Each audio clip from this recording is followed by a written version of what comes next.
SANCO's General Secretary, Richard Mkhungo, joins us via our video link this morning. Richard, thanks very much indeed for coming onto the program. This decision around etolls has been imminent for some time. We need a decision today, don't we? Good morning to the viewers. We are waiting desperately for such a kind of decision. We have been waiting for far too long. There's been marches, there have been demonstrations. Nothing had happened. There have been promises. Nothing has happened. We are eagerly waiting for such a decision today. No doubt.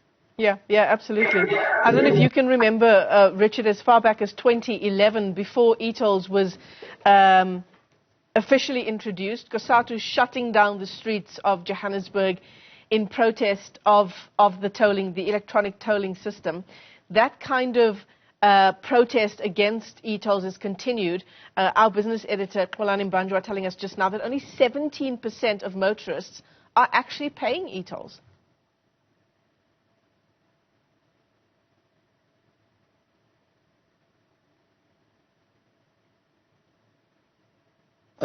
Richard, can you hear us? Yeah. I wonder what happened to your voice. It's just disappeared, but it's back now. All right. Let me ask you the question again. 17% of motorists are actually abiding by etolls, paying their etolls. SANRAL, of course, is now faced with a difficult proposition because of all the money that's outstanding. In fact, it's going to miss out on some 10 billion rand in the coming year if etolls are scrapped today.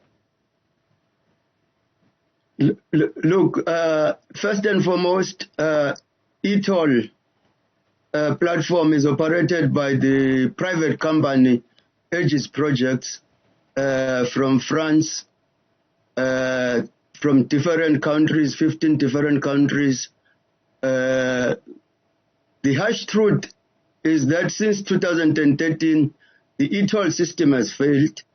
There has to be another alternative funding mechanisms for Gauteng Freeway Improvement Project.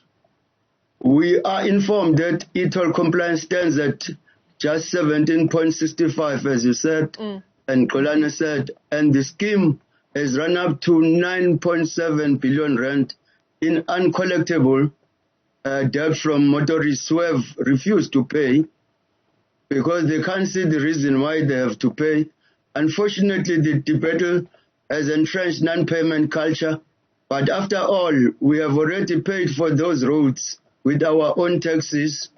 This year, South Africans have had to deal with their worst ever year for load shedding. There are things that have to be done rather than to enforce people to pay for something that was paid already. Richard, I suppose the only kind of announcement on etolls today that's going to make sense to motorists that have been so vehemently opposed to the system is a complete scrapping, and of course that government does not pursue any debts owed by motorists, those 80-odd% of motorists who have decided not to pay.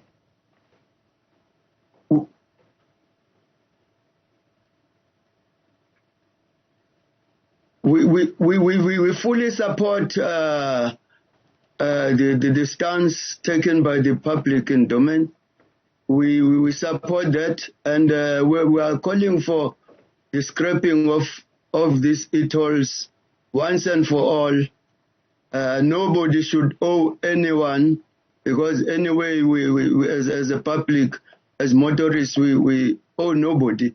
All we are saying is that the minister must focus on policies that will accelerate economic growth and address financial future of state-owned enterprises when it tables this medium-term policy statement. Nothing else, because we are also calling for the government to do away with VATs because it affects dearly the food prices on a bigger scale.